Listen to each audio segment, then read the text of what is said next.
Tired of emailing yourself files just to print them?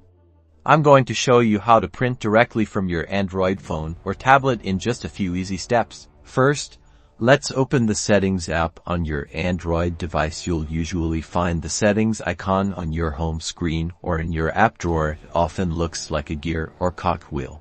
Once you're in Settings, look for the search bar at the top, tap on it and type in the word printing. This will quickly bring up the printing options on your device. Now tap on printing. You should see a list of available print services. The default print service is usually enabled. If your printer is Wi-Fi enabled and on the same network as your Android device, it should appear in this list automatically. If not, you may need to tap on Add Printer to manually find it. Follow the on-screen instructions to connect. Okay, your printer is connected now. Let's print something. Open the app containing the document, photo, or web page you want to print. In most apps, you'll find a print option in the menu, usually represented by 3 dots or lines. Tap on the print option, and you'll see a print preview screen here. You can choose your printer, select the number of copies, paper size, color, and other settings.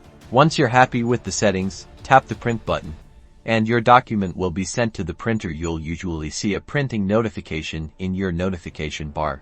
And that's it. Your document should now be printing. Now you can print effortlessly from your Android device. Don't forget to like and subscribe for more helpful Android tips.